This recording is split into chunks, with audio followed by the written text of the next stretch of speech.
연극계의 거장, 연출가 이윤택 씨에게 성폭력을 당했다는 피해자들의 증언이 줄줄이 터져나오고 있죠. 어제 이윤택 씨가 사과 기자회견을 하긴 했습니다. 성추행에 대해서 진심으로 사죄한다 이렇게 밝혔습니다만 성폭행은 하지 않았다. 합의하에 성관계였다. 이런 얘기도 했죠. 어제 이 기자회견을 듣고 피해자들이 더 화가 났다고 합니다. 이윤택 씨에게 피해를 당했던 연극인 한 분의 증언 잠시 후에 여러분 직접 확인을 하시죠. 오늘 화요일 뉴스닥도 마련이 되어 있습니다. 설 연휴 민심을 허성무, 이준석 이 두 패널은 어떻게 확인했는지도 좀 듣고요. 상한가, 하한가도 짚어보기로 하지요. 또 화제 인터뷰에서는 평창올림픽 보느라 여러분 요즘 저녁 시간 즐거우시죠? 근데 어제요. 스피드 스케이팅 보셨을 거고 봅슬레이 보셨을 텐데 스키 점프 경기 있었다는 거 아셨어요? 예. 영화 국가대표의 주인공들이 어제 뛰었는데 아무 데서도 중계를 해주지 않았습니다. 하지만 묵묵히 강원도 밤하늘을 날랐던 그 선수들, 예, 김현기 선수. 그 발목 수술을 해야 되는데 그 수술 일정까지 미루고 어제 뛰었던 경기래요. 예, 김현기 선수 오늘 아침에 생방송으로 만나보죠. 50원의 단문 100원의 장문 유료 문자 샵 1212 카톡 레인보우까지 열어놓고 출발합니다. 이윤택 감독이 자신이 저지른 성폭력에 대해서 사과 기자회견을 열었습니다. 성추행 진심으로 사죄한다. 저지른 죄에 대해선 법적 책임을 포함해서 어떤 벌도 달게 받겠다. 다만 성폭행만큼은 안 했다. 합의하에 성관계였다. 이런 기자회견을 열었죠. 어제 이 기자회견이 열리기 직전에 세 번째 피해자가 글을 올렸는데요. 과연 이 피해자는 사과 기자회견을 어떻게 봤을까요? 극단 나비꿈의 이승비 대표 만나보겠습니다. 이승비 대표님 안녕하세요. 네, 안녕하세요. 우선 어제 사과 기자회견은 어떻게 보셨습니까? 저는 사실 그걸 직접 보지는 못하고 후배들이랑 선배들이 전화가 와서 제가 옛날에 당했던 일들과 사실과 다른 부분들 그런 것들을 좀 바로잡아달라고 울면서 전화가 많이 왔어요. 울면서? 예, 그래서 사실은 저는 저희 아빠가 며칠 전에 소천을 하셔서 하늘나라로 정신이 없는 상태였지만 기자회견을 본 많은 선후배들이 저한테 그런 얘기를 했을 때 제가 가만히 있으면 저 또한 이걸 묵인하고 또 하나의 가해자가 되는 게 아닐까라는 생각에 기자회견 15분 전에 페북에다 전체 공개로 글을 올렸습니다. 그러셨군요. 그렇게 해서 용기를 내고 페북에 올린 지 15분 만에 기자회견이 열렸습니다. 생중계가 됐습니다. 그걸 보고는 어떤 생각이 드시던가요? 친구들이랑 후배들이랑 선배들이 전화를 해서 지금 왜곡되고 있다. 거짓말을 하고 있다. 그리고 성폭력을 당한 친구들을 제가 건너 아는 친구거든요. 성폭행 말씀하시는 거죠? 그렇죠. 성폭행. 여관에서 성폭행 당한 친구. 예, 근데 그 친구는 뭐 익명으로 올렸다고 그러더라고요. 창피해서. 근데 이미 연극계에서는 다 아는 사실이에요. 오래전부터. 지금 그러니까 성추행에 대해서는 이윤택 감독이 다 인정했습니다만 성폭행에 대해서는 그런 일 없다. 그건 합의하에 성관계였다라고 어제 분명히 말했는데 그거 다 거짓말입니다.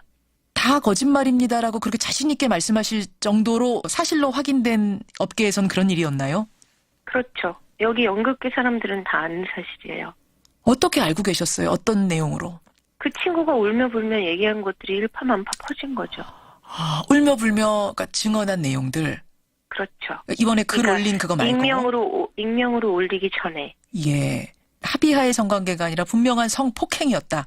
예. 그리고 실제로 기사가 앞에 있음에도 불구하고 연희당 거리패 앞에 앉아있음에도 불구하고 새로 들어온 여자 신입 변호를 뒷자리에 앉히고 성추행을 한 일도 굉장히 많았고요. 밀양에서 황토방에서는 매일 다른 여자들이 그 방에서 나왔었어요. 그게 바로 지금 이제 증언자들이 얘기하고 있는 안마를 하라고 수시로 불렀다. 이 얘기인 거죠. 안마의 명목으로 자기가 이런 길을 받아야지만 공연을 진행할 수 있다. 그리고 이제 자기의 그 성기 쪽으로 가서 만지게 하고 그리고 예를 들어 사정을 한 경우에는 그 다음날 그 친구는 더 큰 배역을 받게 됐죠. 이 얘기는 지금 처음 나온 얘기네요. 네, 근데 그거 다 아는 사실이에요. 연극계에서는 유명한 얘기입니까? 정말 유명한 얘기죠. 정말. 아주 오래된 얘기입니다. 그렇군요. 자, 그게 이제 성추행에 대한 폭로고, 성폭행, 완전히 부인한 이 성폭행에 대해서도 너무나 유명한 얘기다. 너무나 유명한 얘기고, 그러니까 제가 용기를 낸 이유는 예. 더 이상의 그런 피해가 없기를 바라고요. 아, 물론이죠. 예, 그리고 거짓말, 뻔뻔함, 그런 것들 때문에 우는 아이들이 너무 불쌍했고요. 기자회견을 보고 우는 사람들. 네네. 예. 그리고 저는 배우는 의사가 사람의 몸을 치유한다면 배우는 그 관객들의 영혼을 치유해야 된다고 생각을 하거든요. 예, 예. 그래서 배우를 하고 있는 건데 그런 역겨운 상황에서 어떤 관객들을 치유할 수 있겠어요. 물론이죠. 그래서 용기를 내신 거란 말씀인데, 그러면 네. 그 지금 성폭행을 당했다고 글을 쓴 김보리 씨, 가명입니다. 김보리 씨 네. 말고도 성폭행을 당한 피해자가 더 많다는 얘기인가요? 그거는 제가 실제로 보지를 못해서 정확하게 말씀드릴 순 없지만 공공연한 사실로 비밀로 그렇게 있었던 일들이 많았다고 전 얘기를 들었습니다. 아니, 그러면 지금 왜 이윤택 감독은 아니라고 어제 확실하게 말을 했을까요? 단언을 했을까요? 그거는 제가 그분의 마음을 모르기 때문에 뭐라고 얘기할 수는 없지만 제가 국립극장 개관단원이 되기 전에 밀양에서 한 달간 합숙하면서 예. 연희당 거리표에서 합숙하면서 농업소녀라는 거를 다른 연출님과 연습을 한 적이 있어요. 예, 예. 근데 그 황토방에서 맨날 아침마다 다른 여자애들이 나오는 거예요.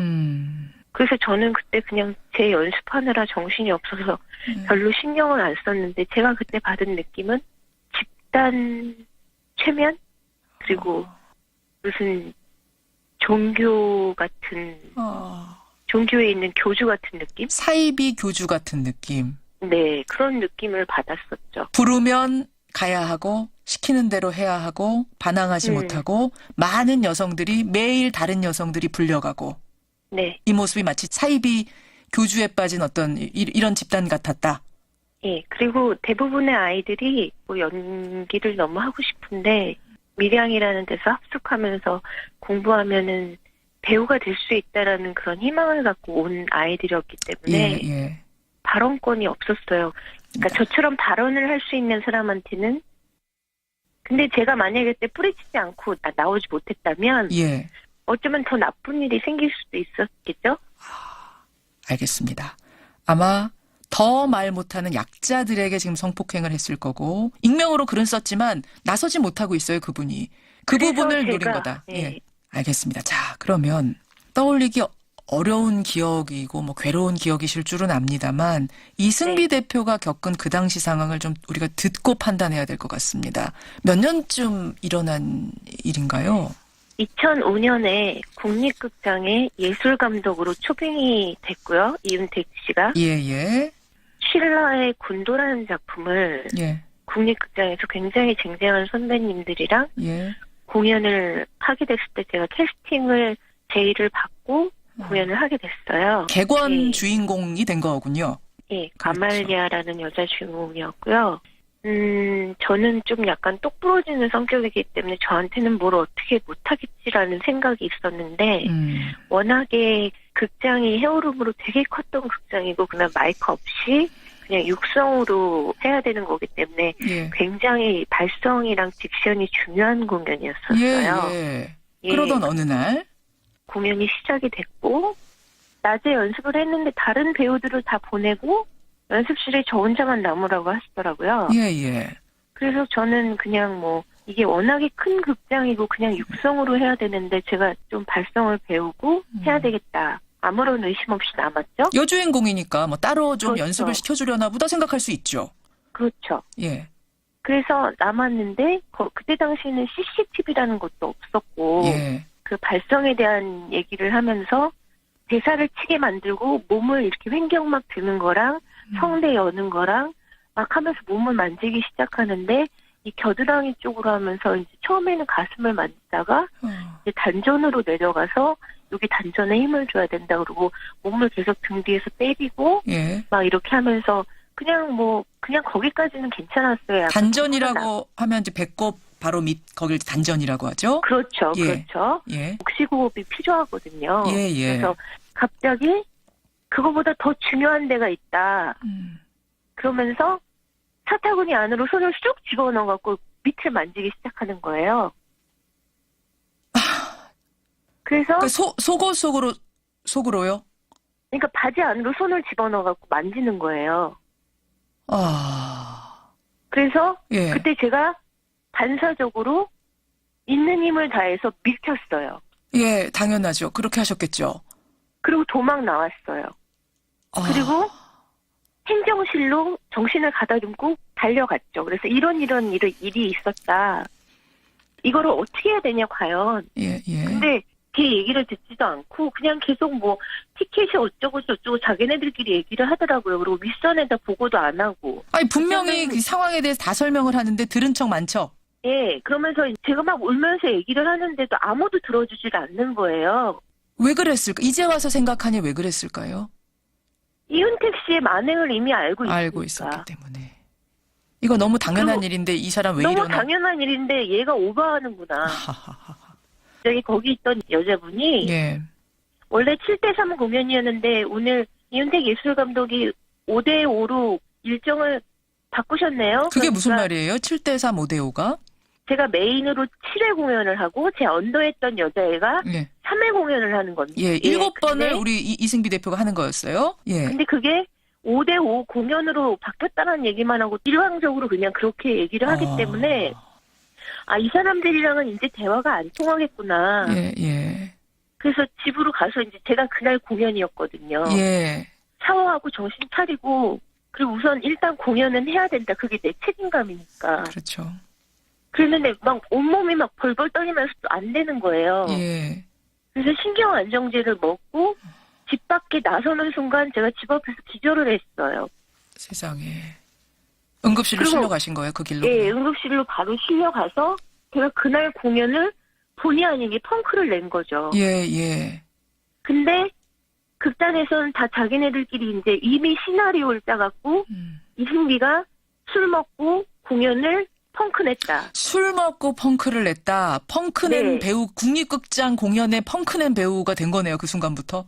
최초이자 최후의 펑크난 배우가 된 거예요. 마녀사냥이었죠. 아니 그러면 그 다음에 항의를 해보셨을 거 아니에요? 국립극장에도 아는 분들이 있었을 텐데 이 사정을 좀 얘기해보지 그러셨어요. 그래서 제가 남은 공연은 해야 되겠다라는 책임감 때문에 가서 예. 다 얘기를 했는데 딴소리만 하고 있는 거예요. 거의 연희단 배우들이 코러스였거든요. 연희단 거리패 소속 사람들도 다 모른 척. 모른 척 묵인하는 거예요. 그래서 얘네들도 이미 세뇌를 당했구나. 그냥 이 공연만 끝내고 예. 그냥 어디 멀리 떠나자. 그때부터 신경안정제를 먹기 시작했고. 신경안정제를. 예. 그리고 절대 이제 내가 이윤택 선생님과 공연을 하면 난 사람이 아니다. 그 뒤로 뭐 교수도 하고 뭐 계속 상 받고 막 이러는데 너무 솔직히 토할 것 같았어요. 이윤택이란 분이 계속 잘 나가는 모습. 아니 저는 근데 이해가 안 가는 게 아무리 그분이 거물이어도 어떻게 이 정도까지 제지가 안 됐던가? 어떻게 모두가 쉬쉬하는가? 연희단 거리패라는 데는요. 예. 집단 최면에 걸린 극단이에요. 그게 무슨 말씀이세요? 한두 명이 아닌데. 그쪽에 들어가면 이윤택 선생님이 되게 유명했으니까 연극을 배워서 이제 나올 수 있다는 그 희망 하나. 근데 거기 있었던 선배들은 매일매일 여자를 갈아치면서 오늘은 네가 들어가. 오늘은 네가 들어가. 매일매일 여자가 바뀌었죠. 그러니까 연극계에서도 약자 중에 약자들이 모이는 곳이었다. 그렇기 그쵸. 때문에 그야말로 악하는 소리 한 번 지르지 못했던 거 아닌가라는 생각을 하시는 거군요. 네. 아니 그 후로도 이윤택 씨를 그러니까 만난 일이 있으셨을 거 아니에요. 부딪히는 일이. 그때는 또 부딪히는 일이 있었죠. 그럼 저는 도망 다녔죠. 도망 다니셨어요. 너무 제가 피해자임에도 불구하고 너무 소름 끼치고 막 심장이 막 밖으로 쿵쾅쿵쾅 거리는 게 보일 정도였으니까. 알겠습니다. 어제 이윤택 씨가 관행이라는 말을 했습니다. 뭐 이 얘기는 물론 변명으로 들립니다만 또 한편으로 생각해 보면 예. 진짜 관행이었다면 숨은 가해자가 더 있을 수도 있겠다. 이윤택 씨 말고도 더 있을 수도 있겠다, 연극계에. 전 이런 생각도 들던데 혹시 어떤가요? 되게 많아요. 근데 제가 이름을 거론하기는 싫고요. 지금 잘 나가시는 분 중에 몇 분만 빼놓고는 거의. 아니 잠깐만요. 이승필 대표님. 제가 지금 조금 당황스러울 정도인데 잘 나가는 사람들 중에 몇 분 빼놓고 다라고 할 정도의 관행? 네. 와. 유명하신 분들 중에. 이 정도로 단정적으로 말씀하실 수 있을 정도인가요? 제가 선생님들이랑 공연을 많이 했거든요. 제가 직접 성추행 당한 적도 있고. 알겠습니다. 이게 그러면은 계속 미투가 이어질 수 있다고 보시는 거군요. 예, 많은 사람들이 지금 격앙돼 있어요. 알겠습니다. 일단 용기 내주셔서 감사드리고요. 지금 이승비 씨도 연극인입니다. 근데 이번 사건이 누구를 죽이려고 하는 공개가 아니라 네. 연극계를 살리려고 이번 기회에 털고 연극계가 살아나야 된다는 생각으로 이렇게 용기 내셨다는 거 제가 다시 한번 강조드리고요. 네. 그리고 더 이상의 피해자가 없었으면 좋겠어요. 물론이죠. 신경 안정제 지금은 그래도 안 드시고 계시죠? 네. 예, 다행입니다. 다행입니다. 이 트라우마를 뭐 이승기 대표뿐만 아니라 다른 피해자들도 다 털고 다시 네. 일어날 수 있었으면 좋겠습니다. 감사합니다. 예, 고맙습니다. 이윤택 대표로부터 성추행을 당한 사실을 폭로한 분이죠. 증언한 분입니다. 극단 나비꿈을 이끌고 계시는 이승비 대표였습니다.